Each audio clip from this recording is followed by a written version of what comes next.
Number 5. Abu Dhabi to Los Angeles, 15 hours, 50 minutes.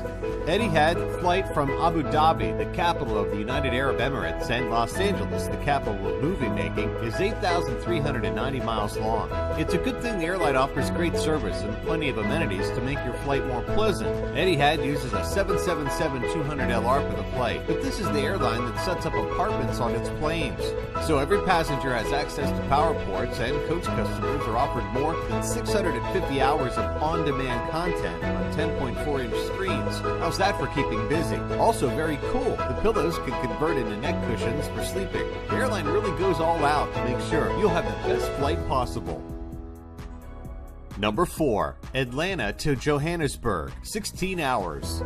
Like Etihad, Delta flies a 777-200LR for its journey from the southern U.S. to the biggest city in South Africa. But Delta certainly isn't known for being overly generous with service and amenities like Etihad or competitor Emirates. Launched in 2009, this route might use the same plane but clearly doesn't rival in the amenities department. For example, sub-economy seats have access to power outlets, but not all. If you're not sitting in the front rows, you better bring a portable charger for this 16-hour, 8,439-mile flight. Delta is upgrading though. It seems passengers now get access to over 1,000 hours of entertainment content through Delta Studio IFE, and lately they installed Wi-Fi and USB ports in seats for charging portable devices. But you're going to have to pay $40 extra one way for the Wi-Fi. Number 3. San Francisco to Singapore, 16 hours, 20 minutes. By adding Boeing's fuel-efficient high-tech 787-9 Dreamliner to its fleet, United Airlines is now able to provide new, longer routes that just weren't possible or affordable before. In June 2016, their 8,446-mile San Francisco to Singapore nonstop route replaced the previous journey in which passengers had to connect through Tokyo.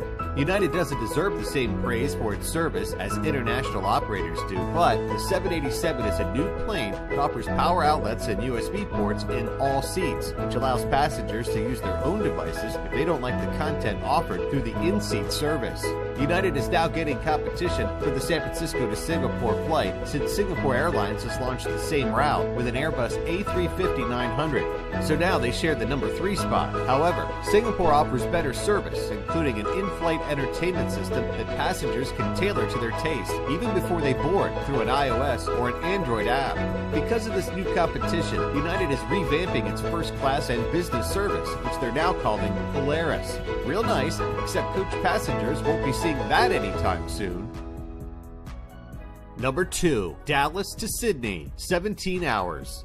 Qantas's Dallas to Sydney flight was number 1 on the list for a little while when it launched in September 2014, since its 8,578 miles and almost 17-hour-long flight. Qantas's jumbo double-decker Airbus A380-800 isn't anything to sneeze at either, with its capacity to seat up to 484 passengers and its 4 different classes of service. First and business class passengers get the full treatment with lie flat beds and gourmet dining. The 371 coach passengers get smaller seats, of course, but they're still pretty comfy with soft cushioning and great lumbar support, which is important for such a marathon of a flight.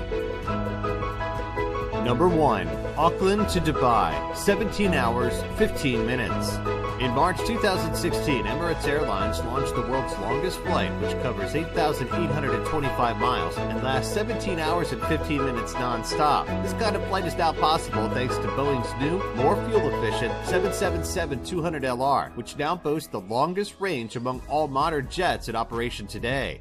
The flight will take you from Auckland, New Zealand to Dubai in the United Arab Emirates. If you can afford the luxurious first class or business cabins, you'll probably have a better chance of not going stir-crazy. But apparently, Boeing and Emirates knew that they couldn't neglect coach passengers either. It seems each customer gets an amenity kit that includes not only socks to toothbrush, earplugs, and eye shades to help you get more rest, but also access to the Bleepar app so you can unlock games, music, and other content.